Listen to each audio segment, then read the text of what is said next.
Well, thank you very much. It's my great honor to be here today with some of the leading pastors and faith leaders from across our nation. These are great people, most of whom I know, and my administration is open 100%, and we have been.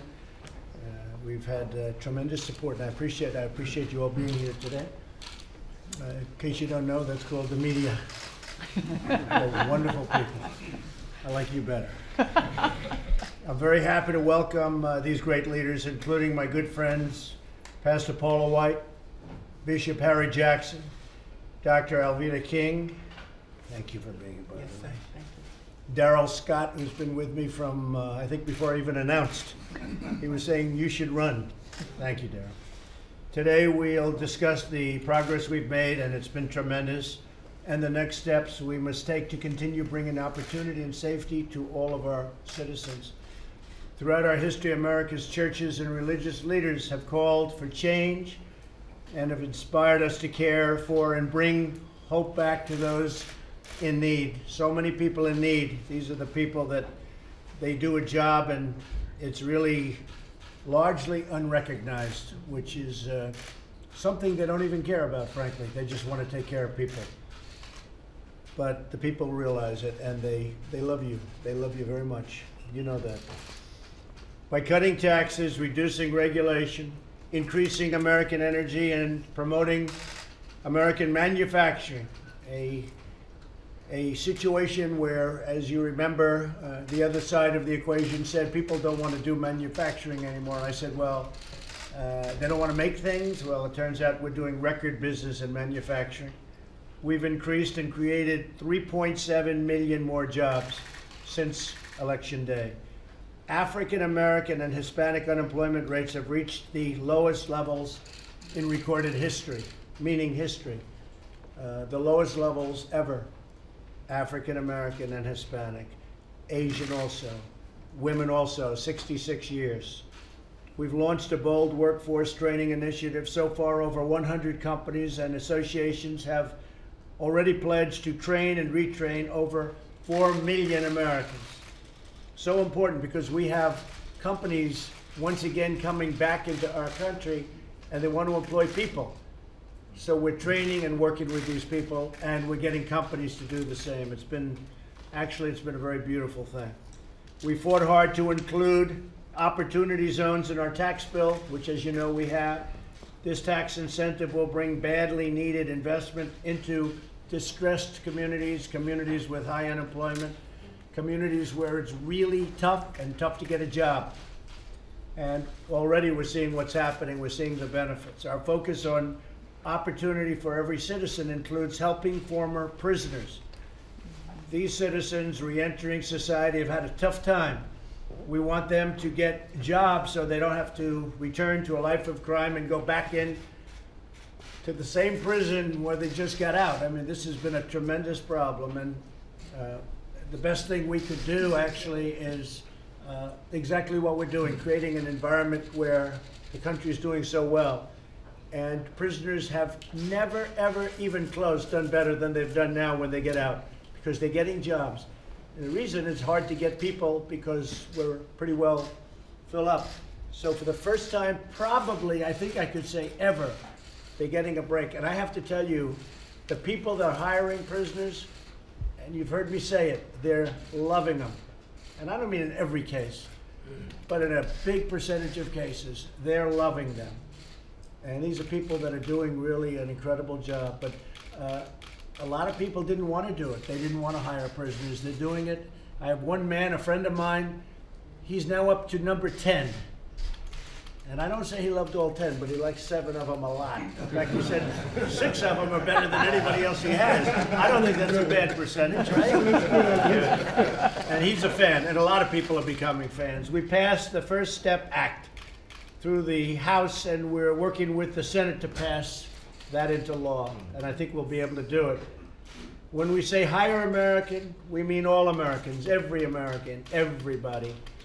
We cannot have opportunity without safety. We're working every day with local and federal law enforcement to reduce violent crime all over the country. I mean, you look all over the world, you think, but all over our country, and the numbers are going down. Every American child should be able to grow up in a safe community, surrounded by a loving family with access to a great education that leads to a lifelong career and success and all of the things that go with great success. We also underscore the crucial importance of faith in fostering strong families and communities. And I just want to again thank you all for being here, and you're very special people. I don't even know if you know that, but you're very special people. You're admired by everybody in this country. Even if they're not believers, most of them admire what you're doing. But maybe we'll make them believers, right? They're going to work. And I'd like to ask John Gray, if we might, if you could just start off with a prayer, which is great. Thank you, John. God, we thank you for an opportunity to speak about the hearts of those who sometimes cannot fight for themselves. Thank you for this moment to be able to share our hearts with the president and his administration. Dr. King said, we cannot influence a table that we are not seated at. And so we pray that this conversation will be fruitful and productive and honoring of the best traditions of this nation. We further pray that you will continue to give wisdom and insight to our president and his leadership team to be what our nation needs to build this country from the inside out, that we will continue to be a beacon of hope and light around this world.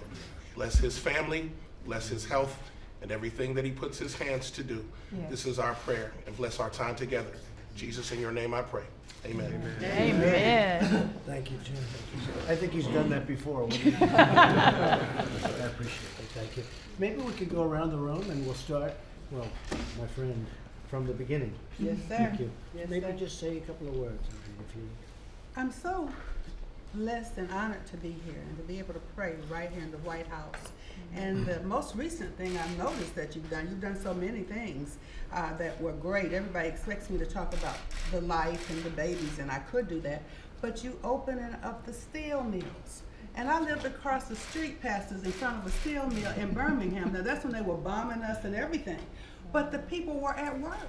So they could go to church, they could give tithes, they had pretty dresses to wear on Sunday, and they weren't hungry.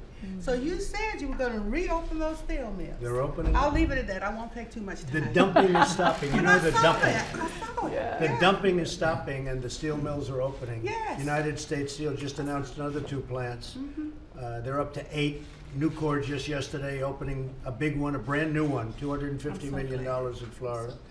The steel mills are coming back. And we need steel in our country. We do. We need it for defense. We need it for a lot of reasons. We can't let that happen. They were ready to be gone. It was ready to be extinct. We had to get our steel from other countries. We can't do that. So thank you for mentioning really, that. Thank you. I saw that. Yeah, they're really open. It's an incredible story. Nice. All right. John Ponder, Las Vegas, Nevada. First of all, Mr. President, I'd like to thank you for recognizing me on the National Day of Prayer for the transformative power of Jesus that had worked in my life. Since that day, I echo your sentiments that the work that's being done in the reentry community as a result of prison reform, there are a lot of employers out there right now that are willing to hire people who are coming home from the prison system. One of the things that we've learned was that employers are not willing to hire people. They're not willing to hire projects. And because of these different initiatives, when we're able to help them to be tremendous assets to the employers and not liabilities, then they're hiring them all day long. So we just thank you for the direction that the country is going in, specifically as our partnerships with law enforcement are beginning to grow. Our Las Vegas Metropolitan Police Department has given us over 60 men and women from the police department that are serving as mentors and trainers for people coming home from the prison system. And I think that is a direct result of the direction that our country is going in. So I thank you and your administration for the hard work. Well, thank you very much. And you know, it's something that should have been done a long time ago, prison reform. And Paula and Jared, I want to really thank you for the job you've done. It's really incredible. But a lot of people are saying, you mean it's the Trump administration that's doing this? You understand. You don't believe it. But we're really making a tremendous amount of progress, and it's a beautiful thing to watch. Thank you, Jim. Mr. President, Reverend DeJesus from the city of Chicago, from the community of Humboldt Park, New Life Covenant Church. First of all, let me just say thank you for your boldness. Thank you for taking a stand for those that are disenfranchised. And I want to say that in the city of Chicago, there are so many pockets that's not talked about revitalization. And I know this is something in your heart, of rebuilding communities. And I look forward to partnering with you and your administration to revitalize the city of Chicago. Thank you very much. Thank you, Mr. President. Thank you. Sir. Mr. President, my name is Van Moody from the Worship Center in Birmingham, Alabama. And I just want to continue to underscore what's already been said. Thank you for your heart for all people, but particularly your leadership on the issue of prison reform and workforce development. Those are two of the biggest issues facing Alabama. A lot of the individuals that we spend a lot of time ministering to are really hard hit in those areas. Corporations, that's the biggest issue right now in Alabama. So thank you for your leadership on this issue. Thank you for being compassionate and caring about all people. Great state, too. Great people. Thank you. Mr. President, Kyle Searcy, Montgomery, Alabama also. I want to echo all that's been said. We're very grateful for your heart toward criminal justice reform, your heart toward the urban communities. It's very, very amazing. Montgomery, Alabama is a city that's known for unity and bringing people together, and so many things have come out of that city, and it's just very encouraging that you have a heart to begin to bring people together, work across the aisle, and get things done. Many people on our team pray for you every single day. That's really Thank you, nice. Mr. President. I appreciate it both. Thank you very much. Mr. President, Philip Godot from Sacramento, California, and don't give up on California.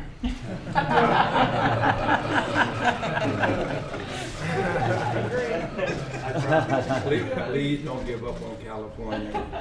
I'm in Sacramento. I'm right in the capital there, and we're working in every area to try to make a difference in the people's life. So I guess the greatest word I can say for you, Mr. President, is that you have given this country expectations, given us a new hope, a new excitement to believe that things are getting better and going to get better. And we appreciate that leadership, your tenacity to keep pushing in against all the opposition that comes against you. Thank you so much. Thank you very much. Very nice. Mr. President, Travis Hayes. I'm Richard Travis Hayes. I'm the CFO of Relentless Church in Greenville, South Carolina. I'm honored to be here in the presence of greatness, and I'm excited about the opportunity to learn more. Used to be in law enforcement, so I'm really excited to hear about these programs with regards to folks who are just being released from prison and getting back into the workplace. Thank you very much. Thank you. Mr. President, Pastor Julian Lowe from Oasis Church in Los Angeles, and I'm very grateful for this administration and for you personally. I didn't grow up in the church, and I was taught growing up that faith and government were completely separated and completely different. So you offering this roundtable and giving pastors and faith leaders a voice throughout the country. I heard about the meeting you had yesterday as well with other faith leaders, and so it's very encouraging, inspiring, and gives me hope to take back to the people of Los Angeles. Honored to be here, and thank you very much. My honor. Mr. President, Benny Perez from Las Vegas, Nevada. I'm so honored to be here with all these incredible men and women. Thank you so much as being a Hispanic leader to see what is happening in the Hispanic community. It is the largest, as you know, ethnic community in America, and to have the lowest unemployment rate, and to see my family members and my community being really empowered to live a life and not just dream, but actually see the dream come reality. Thank you for all that you're doing. It's making a huge difference in Las Vegas, and for acknowledging the churches as we partner with you and the government to make a huge difference in Las Vegas and beyond. Thank you so much. Well, thank you. And, you know, the churches weren't so much acknowledged, you know, that over the last number of years, we acknowledge. Right. Thank you. These are great, great people. Thank you so much. Thank you very much. Yes, sir. Thank you. Paula? Pastor Paula White of the New Destiny Christian Center, and it's an honor to serve you through our faith initiative and opportunity. Thank you for bringing the faith base back to the White House, and for all the great things you continue to do. Thank you, Paula. Thank you for everything.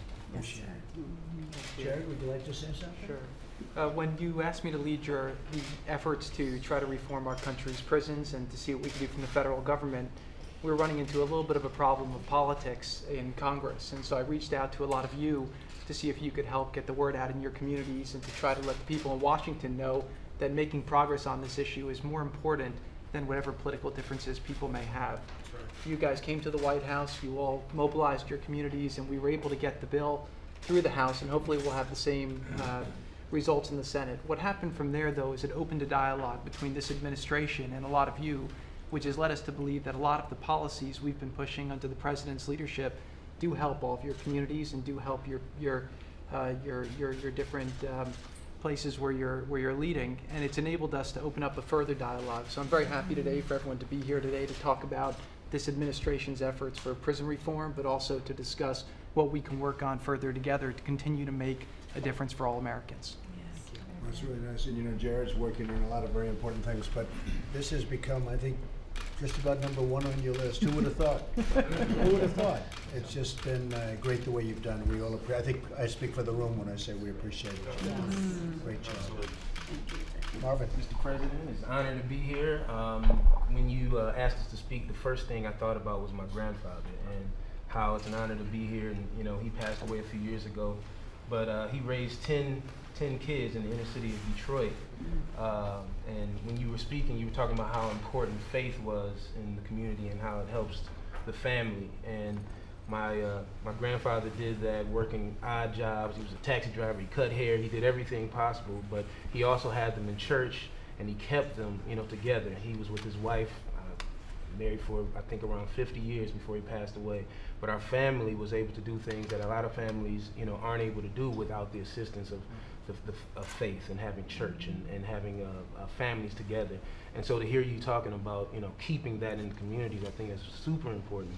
And I'm just happy for this opportunity, and just God bless you and everything you're doing, and thank you, Pastor Paul, as well. Thank you, Marvin. Great family. Great family. Mr. President, it's been an honor to serve you in this administration. Today is a watershed moment. It's an opportunity to learn about a community that's felt left behind for years, and the things that you're doing under your leadership could drastically change situations and speak for people who can't speak for themselves.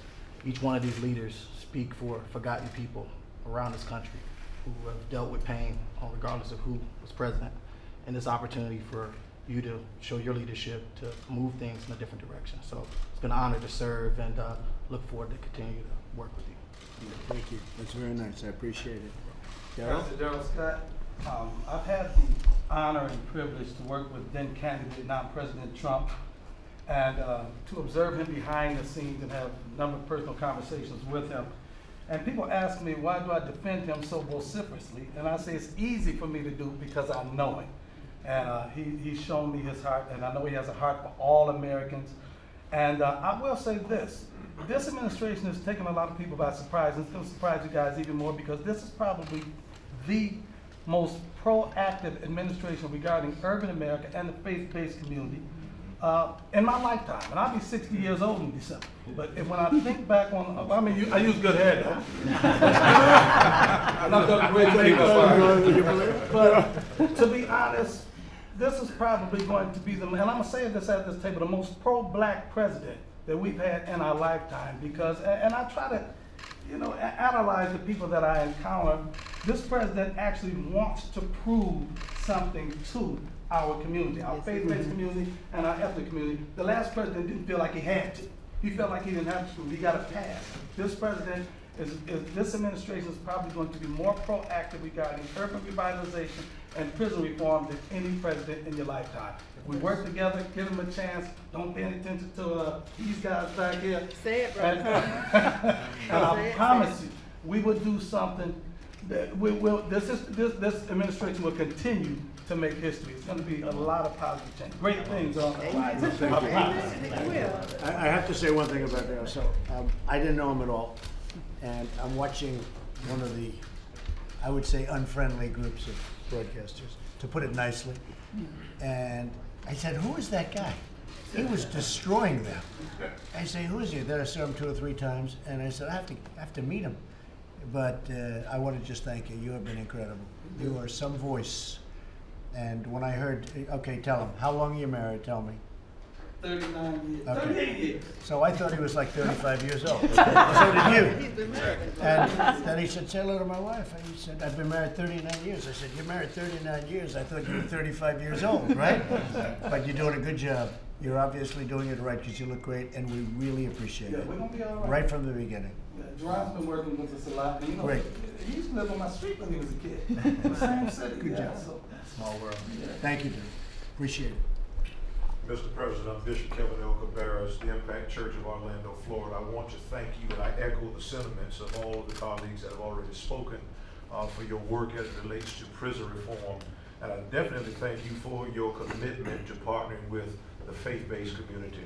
I happen to be in many rooms, in one room in particular, we had a meeting a year ago in the Oval Office, and you said to all of the faith leaders standing around your desk that I'm going to untie the hands of the faith-based community. I'm going to free you and take the muzzle off of your mouth. And in a year's time, I have watched you day by day do just that by freeing the faith community and partnering with us to do what we've been called to do, and that's to impact our community. So right. Amen. Well, one of the big things we've done is the Johnson Amendment. You know, you're free to do what you want to do now. You couldn't talk because you were afraid of a lot of bad repercussion. And we, as you know, we've taken that off. That was a bad thing. Yes, it was. That was a bad thing that Lyndon Johnson did a long time ago. You had to have a lot of power to get it done, but you now are free to say what you want, and when you want to support somebody, you support that. It doesn't have to be me. Of course, I hope it's me. But you're free. You know, you're the people that we respect, and you were really not able to say what was on your mind. And we want you to say what was on your mind and what is on your mind. So I think getting rid of that is a big, big factor. And at some point in the not too distant future, we're going to put it through Congress. In addition to just an executive order, we're going to put it through Congress. We're going to get rid of it permanently because it should not be here. Okay? We're going to work on that. Thank you. Mr. President, I'm Sharon Nesbitt, Senior Pastor of Dominion Church in Arkansas. I want to say thank you for your policies on prison reform and urban initiatives. As you know, Arkansas has one of the largest prison rates in the country, so thank you for getting us back to the table and for your faith-based initiatives to let us come to the table. Thank you very much. Great place. Great place. Thank you. Mr. President, my name is Bishop Darrell Hines from Milwaukee, Wisconsin. I pastor the Christian Faith Fellowship Church of God in Christ, and I serve on the General Board of the Church of God in Christ, where we have a 5-point faith-based initiative for inner city reform, and of course prison is one of them. And so I appreciate, first of all, being invited to the table. It's an interesting thing because I was watching news. I watch news all the time, and I saw you on news. This was just last week, and I said, you know, I would love to go and have him hear me. I said, I don't know how that's possible. I don't know anybody who I think who knows him. And then I get the call from, I don't want to call him Coconut, but I get him from Marvin Jr. He calls me and he says, listen, I want you to go with me to the White House. And I think the most interesting thing about this moment is that we hear several things, but to know you hear us is an encouraging moment. And I want to thank you for taking this time to invite us to the White House and then taking the time to hear us concerning our concerns in our community and in our faith, because they both need the ear of the president. So thank you. Very nice. Thank you. So you're surprised you get that call right after? Yes, right after. God moves in mysterious ways. You know who that is, right? Thank you, Mr. President. My name is Bill Owens, founder and president of the Coalition of African American Pastors. I'm honored to be here with you today. We've met several times. Thank you, Dr. Scott, for the invitation, Paula White, to be here. And we are with you 100%. I'm with Bishop Hines, I'm Church of God in Christ, and we all in it together. And we will work together to make the difference. Thank you very much. Can I say something? Reverend Owens has been active with several different administrations in the past as well. He worked with President Reagan, am I right? Bush. President Bush. He marched with Martin Luther King too. Thank you very much. And it was my turn to go while everybody was Mr. President, I am certainly honored to be here with you. I'm Pastor Mike Freeman from Spirit of Faith Christian Center. 10 minutes from this house. You are invited any Sunday you would like to come. Sounds good. I'll leave a parking space open for you there so you won't have any opportunity to be delayed. This is a very critical time that we're in.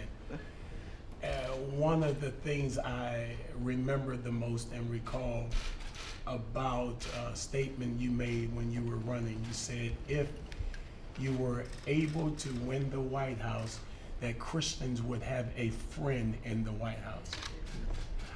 I was really eager to find out whether or not that word would be kept as such. To be sitting here with you today as a representative of the Christian community. It is so wonderful. I'm elated to know, first of all, you're a man of your word. Secondly, you have an ear to hear from God. With your having an ear to hear from God, this country is in great hands. My prayer for you is that your ear will always be open to the wisdom and the Spirit of God. And I'm praying for you constantly, and everything I pray for comes to pass.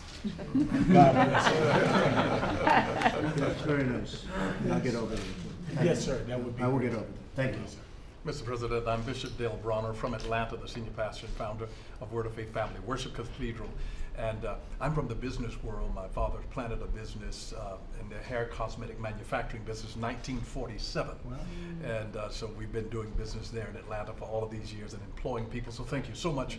But I love the stimulation that I see in the economy now. It is as best that it has been in so many years. And I'm so deeply, deeply grateful for all of the prison reform initiatives that I see underway. That's exciting and enthralling to me, as well as the urban initiatives that will help minority communities around this country. Thank you so much for your boldness and your courage to make great things happen, and you're making them happen. Thank you very much.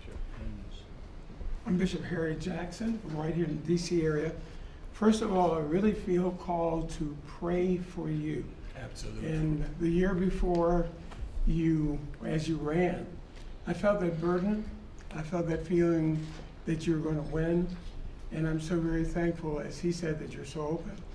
Criminal justice reform is so critical because it prevents many African Americans and Hispanics from becoming a permanent underclass. And I think the opportunity zone concepts that you're working with are critical because it brings green power. We really don't need black power unless you got some green power working with that black power. It brings green power to our urban areas. So I believe we can break the generational curse of poverty and people who are isolated. And it's because of your boldness. And despite all that's been coming against you, you've stood your ground and you've been a champion. God bless you, sir. Thank you. Thank you. Appreciate it. John? Mr. President, John Bray, Senior Pastor of Relentless Church in Greenville, South Carolina. And I am grateful for the opportunity to be at this table. At a time in our country where faith is becoming a bit of a dinosaur, in a time of moral relativism and secular humanism, it is refreshing to know that those of us who have committed our lives to fighting for people who cannot fight for themselves have a seat at the table to share our hearts. I believe that the very best principles of Scripture call us to fight for the poor, for the oppressed, for those who have made mistakes. Criminal justice reform is an opportunity to give a second and third chance to those who want to become productive members of society. Our nation cannot forget the broken. It is in the best tradition of our nation to fight for them. And when I think about the history of the church in this country, we have always fought for those who could not fight for themselves. So when I think of those who are coming out of prison who want to contribute, this is critical. When I think of veterans, I have here the obituary of my uncle who passed away a few weeks ago. He was 77. He was a veteran in the U.S. Army, and he battled through mental illness and other challenges. And we saw systemic poverty, multi-generational poverty. But had he been resourced with the proper care, and had he been resourced with other necessities, he could have contributed even more.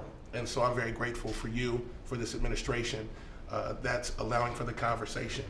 And again, my prayer is that you will continue to have wisdom and insight to lead this nation. Truly, all of us are created equal. And so thank you for giving us an equal opportunity to fight for this nation and what it means to be an American. Thank you, John. How many people in your church? Well, we just started 3 months ago, and we have about 5,500, 6,000. Yeah, that's what I heard. I heard it's really incredible. Very quick. Yes, sir. Some of them 45,000, 50,000 people. Some of you even more than that. So I congratulate you all, and it's an honor to have you here. And you always have a friend in the White House. You know that. Harry, you know that, right? Yes, sir. Thank you all very much. Thank you. Thank you very much.